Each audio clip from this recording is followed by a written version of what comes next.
Time and the little gray cells. They will always catch the criminal. Agatha Christie's Poirot.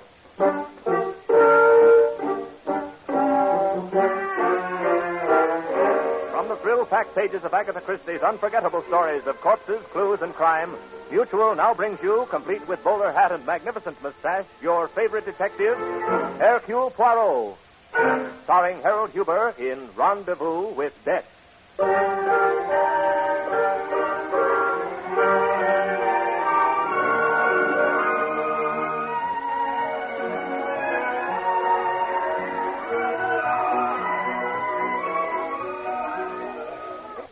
Wait just one moment, sir. We'll have a place for you. But alas for me, monsieur, your cafe enjoys such a great popularity. I do not see an unoccupied table. For you, Mr. Poirot, there's always a table. You see, I've had one set up for you right next to the dance floor. This for you right next to the dance. Haven't seen much of you lately. It is true. I have been busy getting all my affairs in order. I intend to take a cruise on your Great Lakes in 2 weeks' time. In that way, I shall have a vacation and observe something of your great country at the same time. Yes, we'll miss you, but I hope you enjoy it. Here we are. Merci bien. You're alone, I take it? Oui. Sometimes, you see, I prefer to sit on the side and observe the behavior of others. Look out on the dance floor, monsieur. You would expect to read pleasure in every face, eh? And yet, it is not so. Some of those faces are so bored, some vacant-looking, some actually unhappy. But this couple which approaches, they are different, no? Eh? Oh, Miss Belfort and Mr. Doyle. Yes, they're different if they're in love. Oh, I see. That explains it. The young lady's flushed face, her laughter. Yes, and that's something else in her eyes, eh? She cares too much, that little one. Eh bien, monsieur, if you will bring me the wine list. For you, Mr. Poirot, I have something very special. You see. Darling, you dance divinely. Thank you, Jackie. Oh, pardon me, sir. Not at all, monsieur. And you're by far the handsomest man in this room. Oh, it's just that you have no eyes for anyone else. Oh, no, Simon, you're too modest. Darling, what are you thinking about? Oh, well, that opportunity you wangled for me handling the Ridgway properties.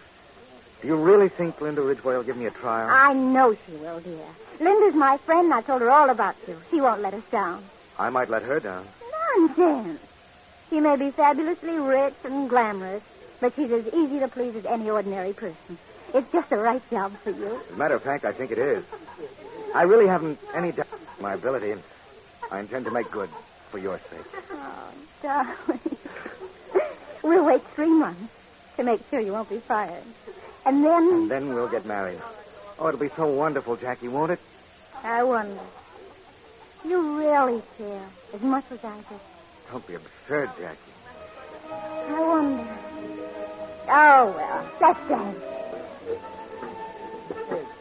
Here we are, Mr. Poirot. Just 3 bottles left. You see, monsieur? The old story, eh? One who loves and one who permits himself to be loved. Me, I wonder, too.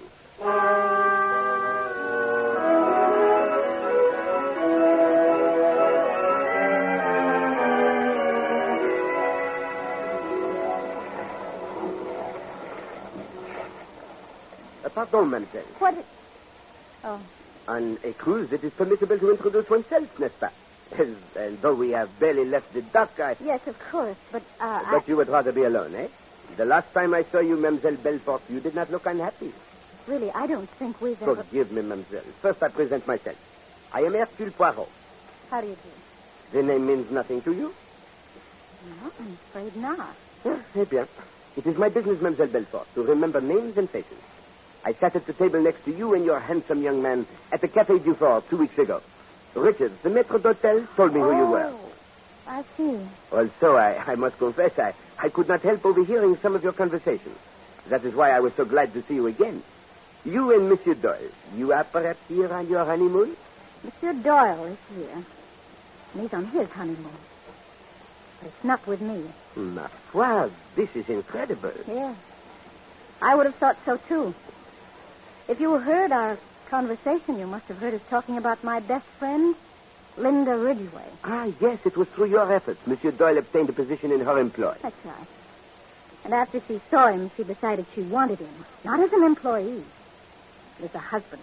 But the young man... Oh, Simon's weak. Linda's not only beautiful, but very rich. Just the combination was irresistible. It took her just 1 week. But in that case, what are you doing here? I don't know, Mr. Poirot. Seems as though I'm just driven to following them everywhere. Maybe seeing me constantly will spoil their happiness. Maybe Simon will realize what a fool he's been. Maybe I'll do something. Manville, do not even think such thoughts. How did you know what I was thinking? There is desperation in your eyes, ma pauvre petite. But you're too young, and I hope too intelligent to do anything for which you will be sorry later. Don't worry, Mr. Poirot. If I do anything, somebody else will be a lot sorrier.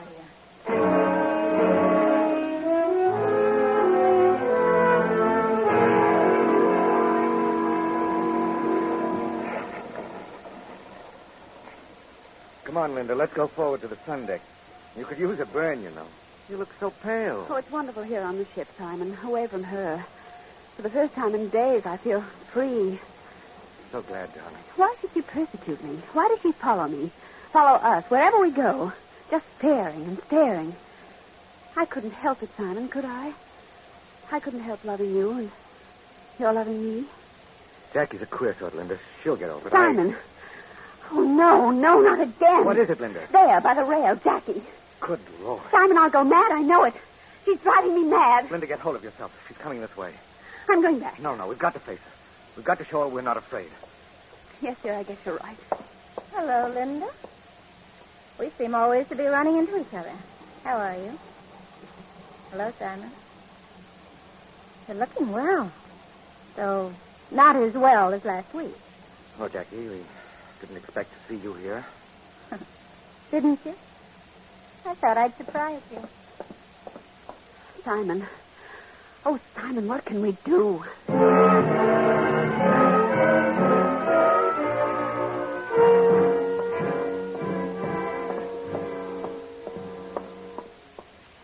You're Mr. Paulo. At your service, madame. Perhaps you know who I am. Yes, Madame Doyle, I have heard your name. I know exactly who you are. Won't you sit down? Thank you. Mr. Paulo, I've heard a great deal about you, and I know that you're very clever. I need someone to help me. And I think you're the man to do it. Well, you are very amiable, madame. It concerns a certain young lady, a Miss Jacqueline Belfort. Oui, madame, I know that. You see, I witnessed the little scene that occurred on deck this morning. Mr. Poirot, that girl is persecuting me. It's got to stop. What do you suggest? I'm sure I don't know. There must be some kind of legal action one can take. Me, I do not know of any. So long as she does not use insulting language or threaten you with bodily harm, you cannot prevent her from appearing in the same public places as you frequent. But this is ridiculous. Do we have to be subjected to this subtle torture wherever we go? It's intolerable. I sympathize with you, madame. Especially since I imagine you have not often had to put up with things, eh? Of course, you can always leave when she turns up. But that would be running away as though... Exactly, madame. As though you were guilty, eh? What? Yes, madame. That is why you cannot tolerate Miss Belfort. You have a feeling of guilt. How dare you? You are beautiful, madame. You are rich, you are clever, and you have charm. You could have restrained that charm when you met Monsieur Doyle, but you chose not to. And so you, who had everything, took everything from your friend. Mr. Poirot, let's not talk about the past. The question is, what can be done now? I, Madame Doyle, can do nothing. Jackie has threatened us. She threatened to kill us both. I see. I did not know that. Then you will act for me. No, madame. I have already spoken with Miss Belfort. I'm afraid there is nothing I can do in that direction. But I must tell you this, madame. The situation is full of difficulty and danger for all three of you.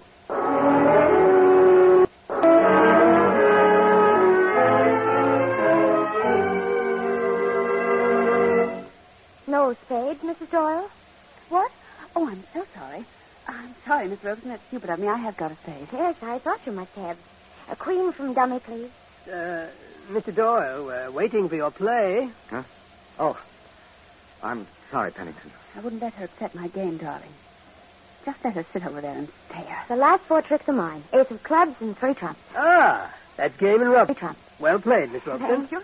Well, I guess I'll turn in. You coming, darling? Not just yet, Linda. I think I'll have a drink first. All right, Simon. Good night, Miss Robeson. Good night. Mr. Pennington? I'll take a few turns round the deck. Good night, Doyle. Good night. Good night, Miss Robeson. Good night. Did I leave my bag here, Mr... Oh, yes, there it is. Miss Robeson, don't go to bed. Please don't. I feel like making a night of it. Stewart. Oh, yes, miss.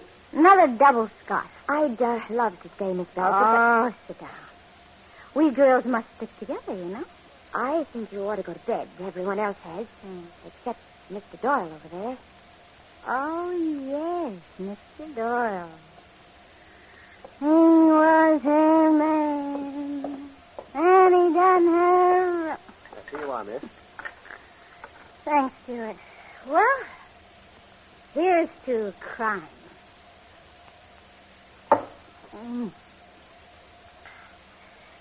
Miss Robeson, Cornelia, tell me about yourself.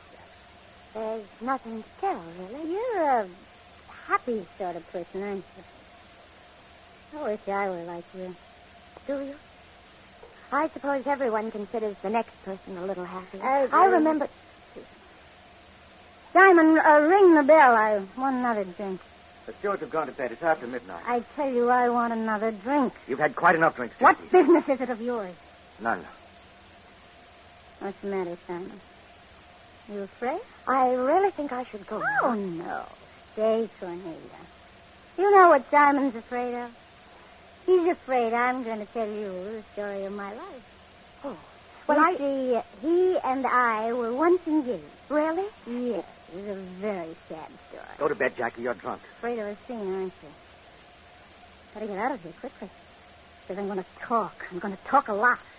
I told you, Simon, I'd kill you rather than see you go to another woman. Jackie, get hold You of didn't yourself. think I meant it, did you? You're so wrong. I've only been waiting. You're my man. Do you hear? I'll shoot you like a dog. Jackie, no, put that like down. a dirty dog you are. Jackie! Mr. Pennington, come quickly. She's got him. Simon, your leg is bleeding. Right through your... I didn't mean it, Simon. I didn't really mean it. I should never have took the gun with me. Doyle. Is it bad? My leg. I'll be all right. Please, Pennington, for pity's sake, don't say anything about this to anyone, especially to Linda. Where's the gun? She kicked it under the sofa. Oh, Lord, I wish I were dead. I'd kill myself. I'd be better off dead. Miss Robeson, get her to her cabin. Pennington will help you. Stay with her until the nurse gets there. And Pennington, after you send the nurse for Jackie, bring the doctor here for me. I don't like the way my leg's bleeding.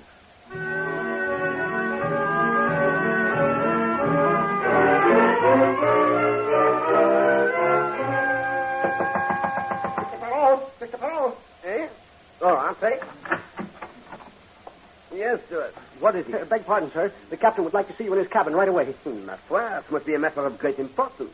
What has happened? Mr. Doyle, sir. He was shot last night by Miss Belfort. Sacre then it has happened. Yes, sir. And something else has happened. Something worse. Indeed? Yes, sir. Sometime last night, Mrs. Doyle was murdered.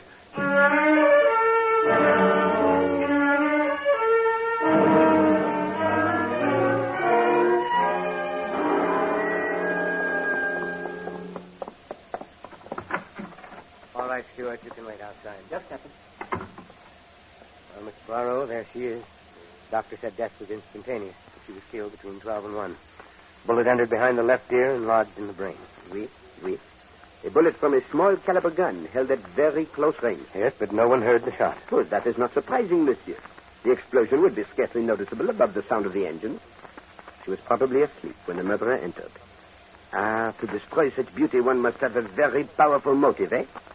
I presume nothing has been touched. That's right. The room is just as we found it. Observe, Captain. Here, on the floor. A compact with the initial J on it. Precisely. The letter J. I must inform you, Captain, that Madame Doyle had a very dangerous enemy on board this ship. Mademoiselle Jackie Belfort. Belfort? Do you mean to stand there and tell me, Poirot, that this Belfort woman shot Simon Doyle, then murdered Linda Doyle and left her compact on the floor? Why, that's incredible. Is it, monsieur? Perhaps no. Mademoiselle Belfort is high-strung and nervous. She is a type who might make such a mistake. Well, then what are we waiting for? Why don't we go and get her? Evidence, monsieur, evidence. For example, the gun. Where is it? Not a trace of it, Mr. Poirot. And the bullets. The bullet in Doyle's leg and the one in the woman's head. Doctor says he's almost positive they came from the same gun. You see, after Doyle was taken to the infirmary, he sent Pennington back to get the gun to the sofa. And? It was gone. Ah. What's that you're doing? I am merely observing these two bottles of nail polish. One is marked red plum, the other rosebud. Madame Doyle wore the red plum last night. Oh, but these rosebuds, sacre nom, the odor is atrocious. It smells not of the rose, but of vinegar. Yes, that's all very interesting, Mr. Poirot, but we've got a murder here on our hands. Are you making any headway? Oh, mon Dieu, I see you expect miracles from Hercule Poirot. I do not deal in them, monsieur. All I can do is employ the little gray cells. Oh, and what do they tell you? Many things, monsieur. Things which the eyes alone do not tell. For example, your eyes, without a doubt, have observed this jewel case, which is just a fraction of an inch open. Well? Well, I ask myself, why should it be open? Therefore, I lift the lid and discover... Great Scott. Exactly. That the priceless string of pearls Madame Doyle was wearing last night is gone. Good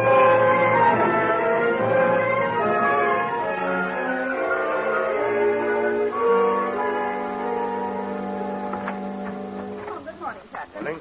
Mr. Poirot. Good morning, nurse. How is Mademoiselle Belfort? She's still sleeping. I see. You gave her something, for the nerve? Yes, I gave her a morphine injection. She was so unstrung last night, I was afraid she might do something terrible. It looks as if she has. What do you mean, Captain? I mean that after shooting Mr. Doyle in the card room, this pretty little Spitfire up and murdered Mrs. Doyle. Mrs. Doyle? Murdered? That's right. And you think she did it? No, mademoiselle. We do not think anything as yet. We are merely investigating. But there is an abundance of evidence pointing to Miss Belfort. But when could she have done it? You have been with her all the time. Why, yes, she hasn't stirred from the room since I came on at 12:30 last night. You are quite sure, mademoiselle? I'm positive. I gave her the hypo as soon as I came in, and she hasn't stirred out of this room since. I see. And you, nurse, perhaps you took a turn about the deck. I beg your pardon, sir. When I'm in charge of a patient, I don't go out strolling. Forgive me, mademoiselle. I did not mean to offend. Hello, monsieur le capitaine. What do you say now, eh? It begins to seem Mademoiselle Belfort may not be guilty after all. Why not? She might have done it before the nurse got here. Maybe as soon as Simon Doyle was carried out of the card room, she sneaked back, got the gun from under the sofa, slipped into Linda Doyle's room, and killed her. Yes, that is possible. There may have been time. Tell me, mademoiselle, when you arrived here, was Miss Belfort alone? Why, no. Miss Robson was with her. She'd brought her down from the card room in a terrible condition. She couldn't have left her alone. Confound it, I don't understand this. If that's true, this girl has a perfect alibi. She was in the card room when Linda Doyle left, and she was with Miss Robson every minute after that until the nurse took over. Oui, I am beginning to think we must exclude Miss Belfort from our calculations. You mean... But how about all the evidence against her? The compact, and the fact that her gun was used. It is possible, Captain, that someone else wished to point suspicion at Miss Belfort. Someone who saw what occurred in the card room, someone who had heard her threats. Miss Robson was there, and of course Mr. Pennington came right in, but... Oh, that's ridiculous. What possible motive could either have? You are forgetting the matter of the pearls. The pearls, of course, I'd forgotten them. Oh, come on, we'll search Pennington's cabin. An excellent idea, but first we will have a few words with Mademoiselle Robson.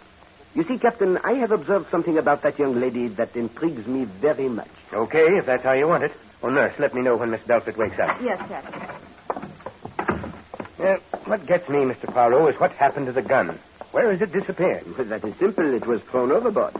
But the question is, why has it disappeared? What do you mean? If the murderer was at such pains to point suspicion at Miss Belfort, why did he not leave Miss Belfort's gun in Madame Doyle's room? Well, that's it. Oh, hello, Doctor.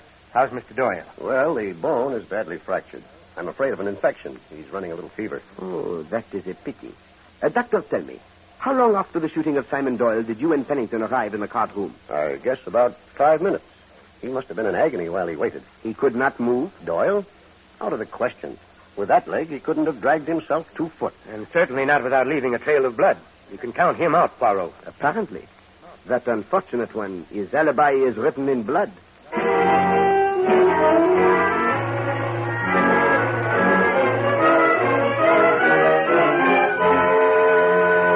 Miss Robson, will you tell me just once more exactly what occurred last night?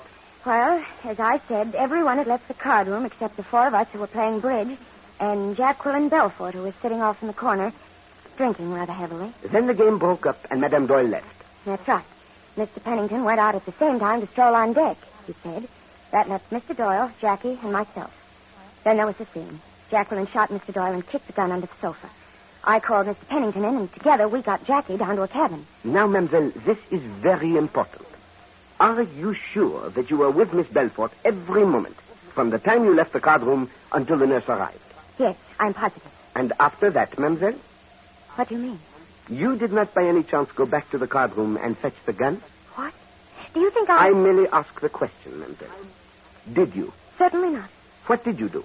I went to my cabin. And you stayed there all night? Why, yes. You are quite sure, Mademoiselle? You did not go to Linda Doyle's room at any time during the night? No, I went right to sleep. You believe me, don't you? Miss Robeson, a person has been murdered on this ship, and another one seriously wounded. I can only believe what I see. What do you mean? This large container of dusting powder on your vanity table, Mademoiselle.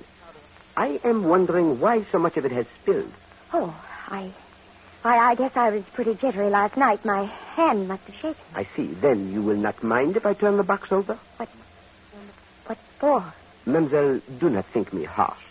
I have been observing you in the dining room for several days, and I know that you are a sick person. Forgive my saying so, but you are mentally ill.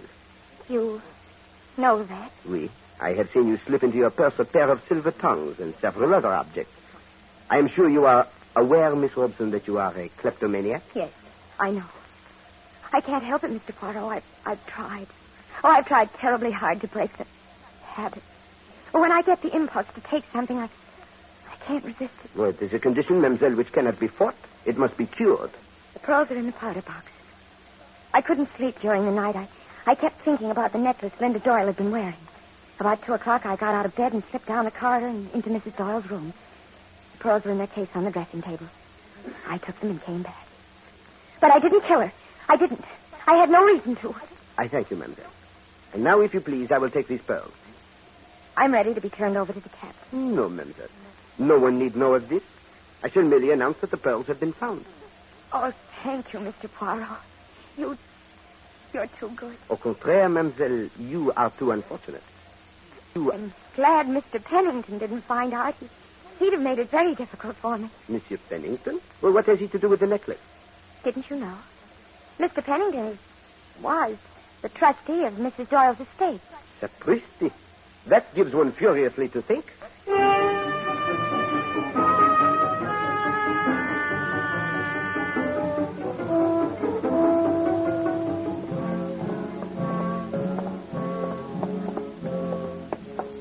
Doctor says Doyle's coming along all right now. I am pleased to hear that, Captain. Where do we stand, Mr. Paulo? That's what I want to know. We don't seem to be making any headway. I'd like to solve this thing before we dock. You may calm yourself, Captain. The case is solved. You mean you know who killed Linda Doyle? Oui, I know. Here is the internal. Hello, Captain. Hello, Mr. Doyle. Feeling a little better? Yes, lots, thank you. Poirot here says he solved the case. Have you? Oui, monsieur. I know who murdered your wife. No, sit still, Mr. Pennington. This will interest you. Thank you. I'd like to stay. Who did it, Mr. Poirot? It couldn't have been Jackie. Mr. Pennington's been telling me the facts. Monsieur Pennington is right. Miss Belfort did not commit the murder. Understand me, she has the capacity for it, that little one. And there is much evidence pointing to her. But she did not have the opportunity. Therefore, she is eliminated. I've sent for her. I feel partly responsible for what happened last night. I want her to know I understand. Oh, that is thoughtful of you, monsieur. Though your consideration comes a bit late, eh? Poirot, who did it? Well, let us see. If it was not Miss Belfort, then we must assume it was someone else who knew where the gun was. Who could that be? Miss Robeson and Mr. Pennington, and, of course, Doyle here. And what are we looking for, eh? A person who knows where the gun is, who knows that Miss Belfort has threatened Madame Doyle and will therefore be suspected, who has an opportunity and who has a motive. What motive could Miss Robeson have? I do not know, Monsieur Pennington, but I know what motive you would have. I? Oui, monsieur. You were the trustee of Linda Ridgway's estate. She was still a minor. You had no concerns. But suddenly she marries. And you find that you will have to account. What about it? My accounts are in perfect order. I do not think so, monsieur. I took the liberty of looking through your papers. If you had no concerns, why did you draw up all those documents, which would clear you of all responsibility? You hoped Linda Doyle would sign them, n'est-ce pas? Yes. Did you not, monsieur? Yes, I did. But she wouldn't sign them. She was too good a businesswoman. Aha. I was a little short. I'd speculated with some of her funds. But I was making it up. I only needed a little more time. But you didn't get more time, so you killed her. No, I didn't kill her, I swear. Simon? Come in, Jackie. Simon, I must have been insane. I'm a horrible, jealous beast. I don't deserve to live. It's all right, Jackie. I understand. You understand? You don't hate me? No, Jackie. Everything was messed up. We were all responsible. You and I and Linda. We won't ever see each other again, but I want you to know I bear no malice. Thank you, Simon. That'll help. I suppose you've heard about Linda. Yes. Horrible. I feel responsible for that, too. No, don't feel that way. Mr. Poirot knows you didn't do it. He knows who did. Do you, Mr. Poirot? Oui, mademoiselle. It is very simple. From the very beginning, there was one question that perplexed me. Why did the murderer point the finger of suspicion at you, even to the extent of leaving your compact, and then take your gun away with him? It would have been more convincing if he had left it. Well, what's the answer? There can be only one answer, Captain. The murderer took the gun away because he needed it. Needed it? What for? Why, to shoot someone. But no one was shot after Mrs. Doyle's murder. You are wrong, Captain. Someone was shot. Monsieur Simon Doyle. Oh, no, Mr. Poirot. You've got it wrong. Simon was shot before Mrs. Doyle was killed. Let us say, Miss Belfort, rather, that Simon was shot at before Mrs. Doyle was killed. But he was not hit. The bullet struck a table as it was intended to. I have but a few minutes ago recovered it. Well, that's impossible, Mr. Poirot. I saw him a second later. He was writhing on the floor in agony. One can pretend to rise. But the blood. His handkerchief was clutched over his leg, and it was saturated with red. Oui, red ink, monsieur. Red ink mixed with nail polish. And smelling very distinctly of vinegar, as all ink does. Mr. Poirot. Oui, mon capitaine? This is all beyond me. Please explain what happened. Why, it is very simple, monsieur. Two people decide to commit a murder. They prepare for it a perfect alibi. At a prearranged signal, Miss Belfort picks a fight and pretends to shoot Monsieur Doyle in the leg. He falls to the floor, apparently injured and bleeding. Miss Belfort is taken away, and Monsieur Doyle is free for 5 minutes. He snatches the gun from under the sofa, slips down to his wife's room, murders her, and returns to the card room. Then, and this required great courage, he shoots himself in the leg and hurls the gun overboard through the open porthole. Voila. And a minute later, when I came back with the doctor, his leg really was fractured. And he has the perfect alibi. He actually cannot move. Hello, Monsieur Doyle? You are very silent. But your face, it is very expressive. You're a devil, Poirot. It would have worked with anybody. Simon! No, we didn't. It is no use, mademoiselle. You love this young man deeply, but you love wealth even more, eh? Enough to kill for it. And now, you see, you and your lover, too, have a rendezvous with death.